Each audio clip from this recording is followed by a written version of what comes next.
Friends, welcome to my MOOC lecture session. Today, I will speak on the futuristic solution of environmental problems and Oriental understanding. You all know that this is one of the most burning issues of the day. What is environment and what is ecology? Environment is an umbrella term. It covers everything, every aspect of the condition of life. Ecology, it's a science of relations of the species and the relations of the species with their nature. Now, when we think of environment, it is, as I have already said, the condition of life created historically in the course of productive interaction between man and nature. Man uses natural resources for production, accumulation, savings. So this necessarily leads to excess production and excess use of nature. And thus, nowadays, we see that environmental condition is increasingly worsening through eccentric climatic changes and global warming, bringing in an array of natural disasters: devegetation, desertification, forest fires, earthquakes, storms, rise of the sea level, and so on, tremendously affecting the quality of human life. So these days, in the face of this environmental crisis, we have to recall what Swami Vivekananda once said, that only development without ecological concerns would lead to increasing human endurance, pain, inequality, poverty, and oppression. So, this is the time when we must look into what is the futuristic solution of the problems. And here we come to the binary of Western and Oriental understanding.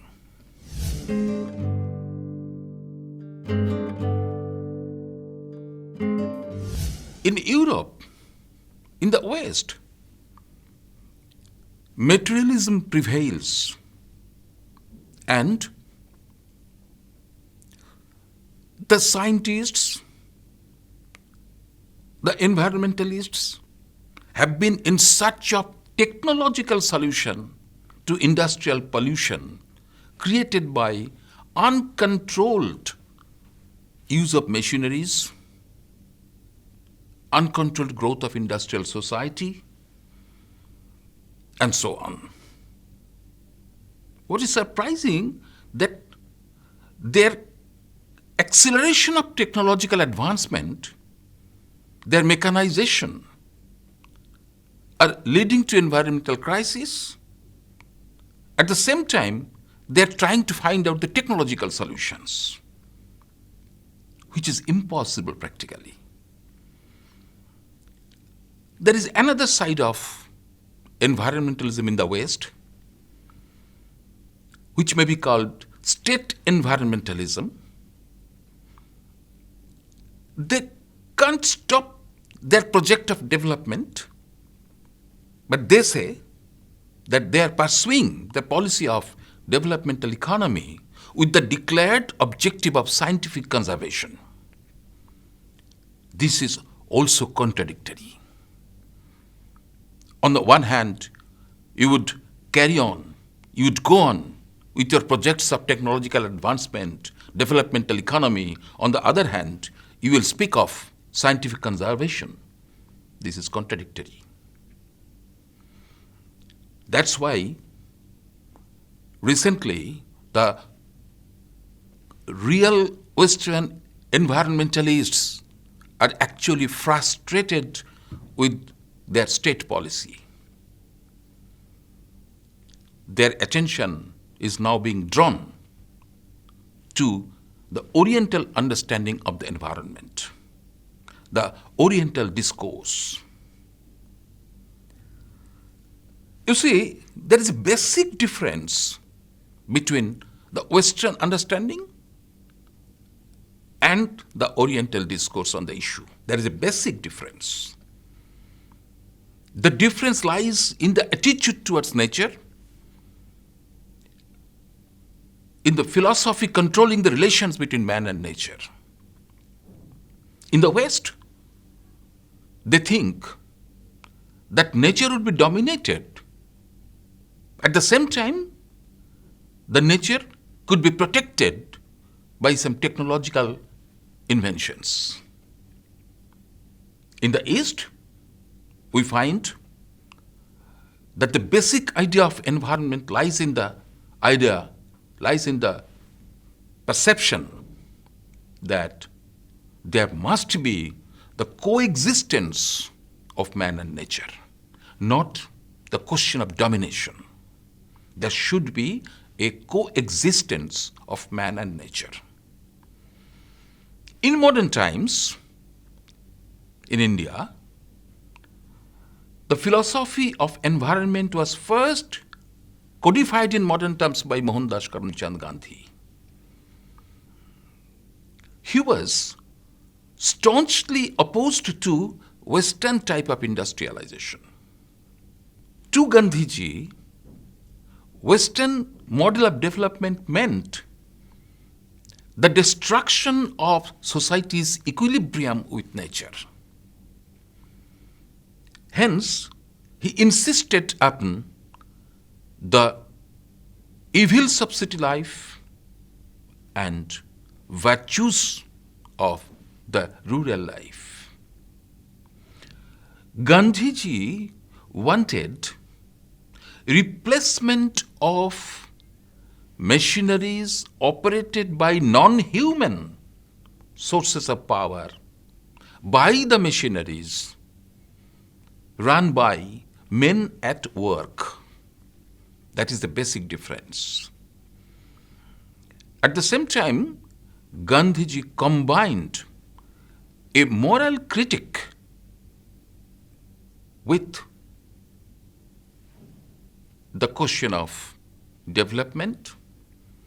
He was against multiplication of wants, consumerist wants, because he believed that nature has enough to satisfy the need of everybody, every man's need, but not for every man's greed. That's why he insisted upon a restrained life, a gentle life.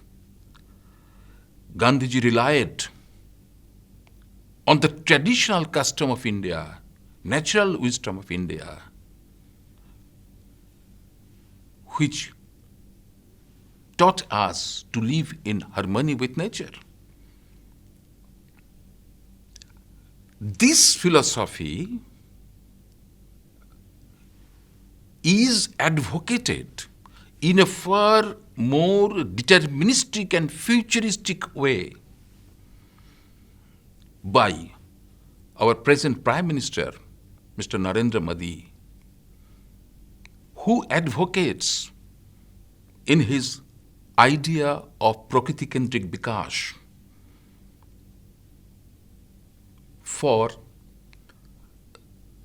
the revival of natural, traditional wisdom in India, wisdom of India, which shows the real way how to live in harmony with nature.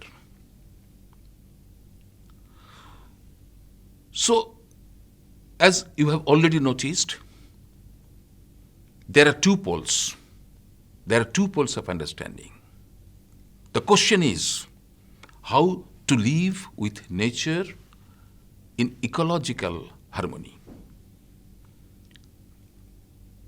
which will not stop development, but will stop destruction of natural resources.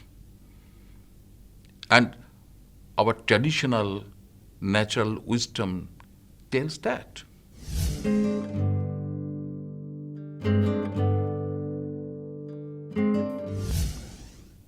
Think of history. Historically, in India, man-nature relationship was always thought of one as that of two-way cooperation. Nobody is opposed to the other. Man is also dependent upon nature. Nature is also dependent upon man. So nature will preserve the life of man, and man will work for preservation of nature. Think of the ancient days. Vrikshayurveda, one of the 64 scholars of ancient learning, excellently informed us of the merits of gardening. It classified trees, soil, manure, and other botanical marvels. It diagnosed diseases, explored water and mineral resources, discussed about the most effective pest management system based on the correct ecological principles. That is Vrikshayurveda, a very important treatise of ancient India. In the ancient days, nature was always being personified in gods. The gods which we worshipped were personified objects of nature. To this nature, as I have already said, personified in gods, men prayed for fresh air, pure water, lively trees, and living birds. Even the political rulers, the kings, were prevented from hunting in deep forests, where the major species of animals were dwelling. It was done by application of a rule called Oti Mrigaya Vaishana. As beautifully stipulated in the Kiskinda Kanda of Ramayana.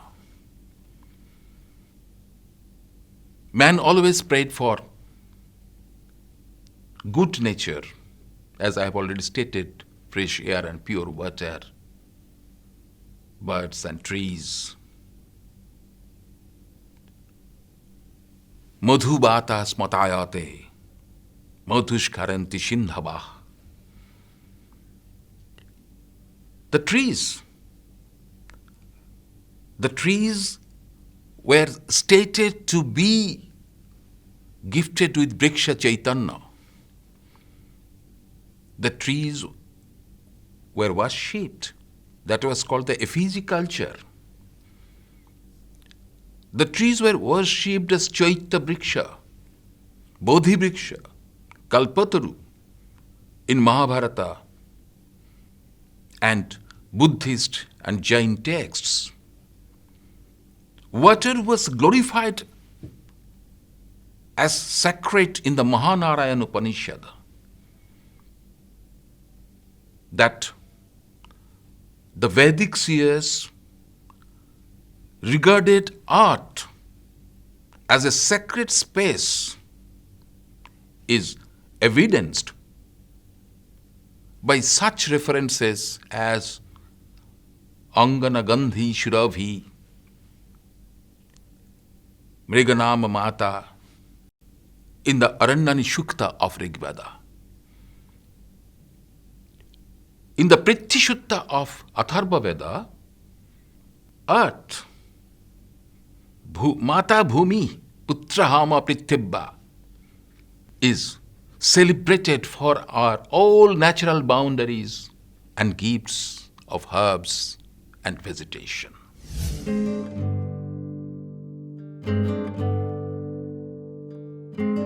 Coming down to the later ages, think of Kalhana's Rajtarangini,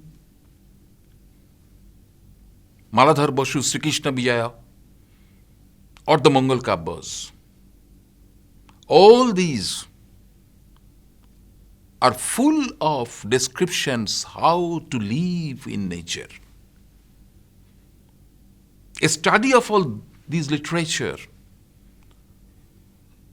reveals how our predecessors learned through experience of ages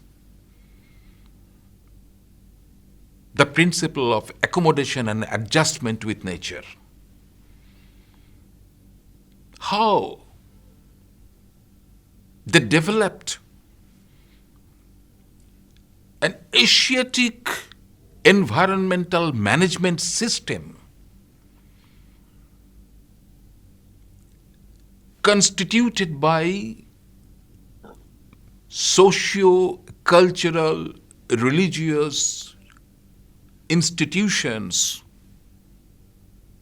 regularizing utilization of natural resources without destroying the equilibrium between man and nature.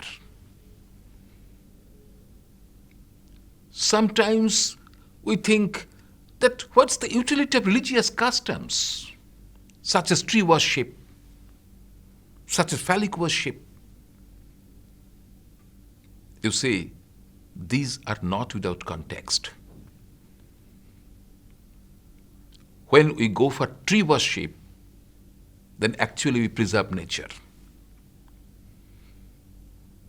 When we think of totem, you will find that in many spaces,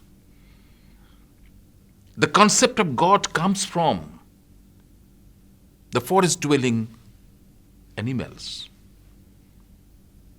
The lion, the tiger, the tortoise, the snakes, all these actually were first worshipped as totems. Totem means man imagines that it is from them the spirit of life is received. So they must be worshipped because there lies the spirit of life. So it is not merely a ritual. It is also related with the social custom which is aimed at preservation of nature. All these actually constitute the Asiatic environmental management system. How to treat the nature, how to treat the particles of nature. Think twice before destroying the nature. You see, we have seen that in all these Mongol Kabbos, in these Sri Krishna Vijaya or Rajtarangini, or in the ancient texts, Buddhist texts, Jain texts, all other classical Indian texts, we find that always some forests were preserved as dedicated to gods. This is not simply religion, or this is not simply ritual. When you dedicate the forests to gods, then automatically you admit that this is the kingdom of God. Man should not interfere in its management. This leads to forestation. You see, if you look into our history, you will find that many temples, many sacred places were in the midst of deep forest. Actually, the total area then was thought to be of the God's kingdom, where the forests will be maintained and the forest-dwelling animals will be the God's representatives to protect the forest. You think of forest. If you guard the forest only with the police personnel, they can be managed in many ways, bribes or otherwise. But if the forest is guarded by tigers, if the forest is guarded by lions, if the forest is guarded by other species, the forest will automatically be maintained because you cannot manage them by giving bribes. So when you worship the totem, when you worship Dakshin Rai, when you worship snakes, when your rituals, when your customs are aimed at their worship, then actually you are also managing your environment. That is also a part of the traditional and natural wisdom of India, a part of the Asiatic management system. It is not merely the history of the past. It is also the philosophy of the present.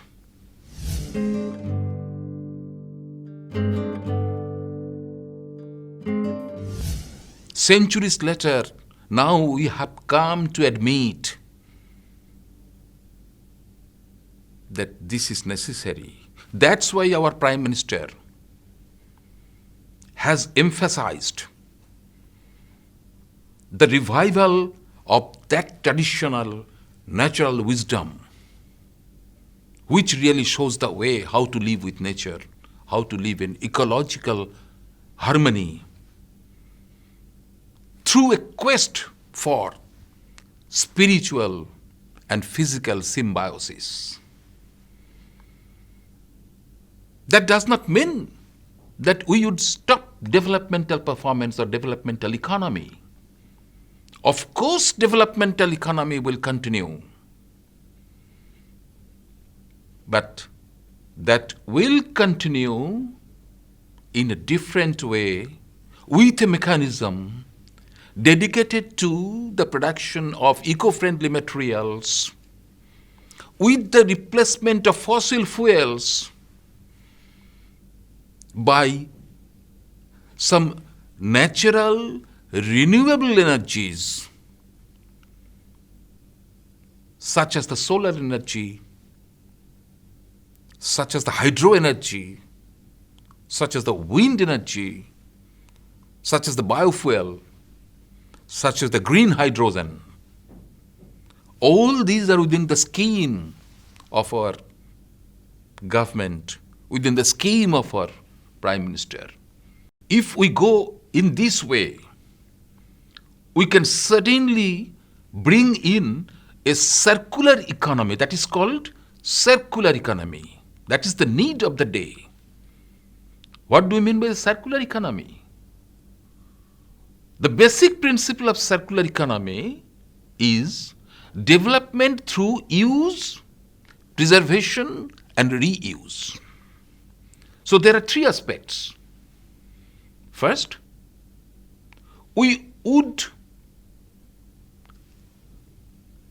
fix our attention on the controlled production of eco-friendly materials. Second, we will replace fossil fuels with renewable natural energy, as I have already stated, solar, hydro, wind, etc. And third, our basic policy would be the implementation of the circular economy. It is called circular economy in present-day economic terms. Use, preserve, and reuse without destroying the natural harmony. It is completely opposed to the Western idea of development. They are not keen on developing technologies for the circular economy. But in Oriental understanding, this is not a new one. It was in the Asiatic environmental management system. It is inbuilt in our socio-religious cultural customs. And it is also advocated by the government of India. All these things are encompassed, encapsulated in the idea of Prakriti Bikash, Prakriti Kendrik Bikash. This is the need of the hour. Equally important is the philosophy of moral life, the philosophy of simple life without multiplication of consumerist wants. That means this development should not be based on greed, as I have at the beginning I have pointed out. This should not be based on greed. It must necessarily be need-based.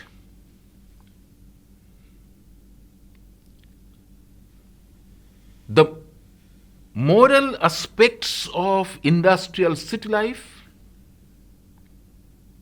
and moral superiority of rural life should be the mantras of the day. So it should be a combination.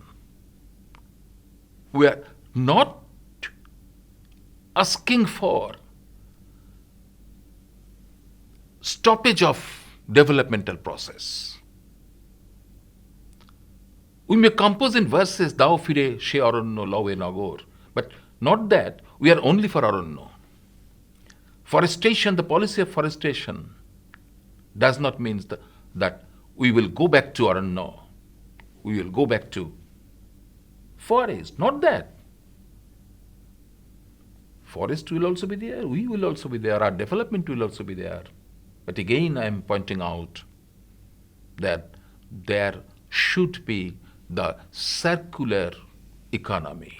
That is the very important point. And this circular economy is an essential part of the policy which is embedded in the policy of Prakriti Kendrik Bikash.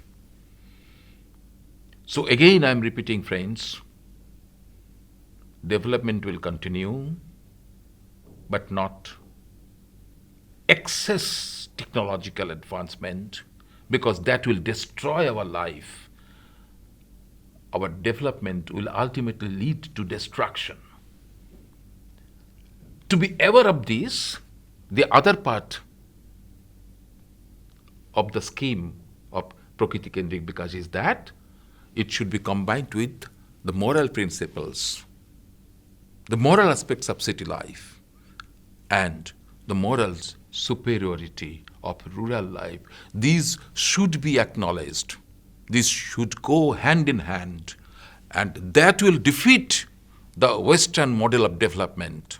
That will create another Oriental model of development which not only develops but also preserves environmental condition of life. So these should be the mantras of modern life, and I would repeatedly request you all to be aware of all these things, to be aware of the schemes, and to place development and environment and ecology in the same pot with the spirituality with spiritual physical symbiosis. If you can do this, then that will be a very effective futuristic solution to environmental problems, which will save our country, which will show the whole world the way how to live and how to survive. Don't take it as just a learning lesson. Imbibe it into the heart, feel it with your heart, and that will be the great achievement of our teaching and learning process. हमारे लिए environment ये article of faith है, ये convenience के कारण करने का हमारा काम नहीं है, हम ये मानते हैं। हम एक्सप्लॉइटेशन ऑफ नेचर में विश्वास नहीं करते हैं। पूरे सृष्टि को चलाने के लिए मिल्किंग ऑफ नेचर तक तो चल सकता है, लेकिन एक्सप्लॉइटेशन ऑफ नेचर नहीं चल सकता है। हम इस पक्ष में रहे हैं और उसी के मूल पर आधार पर भारत अपने लिए करता है, इतना ही नहीं, हम कुछ ग्लोबल इनिशिएटिव भी ले रहे हैं। आपको मालूम है G20 देशों ने पेरिस में जो प्रॉमिस किया था, सभी G20 देशों में अकेला हिंदुस्तान है जिसने पेरिस में जो प्रॉमिस किए थे वो सारे प्रॉमिस पूरे किए हैं।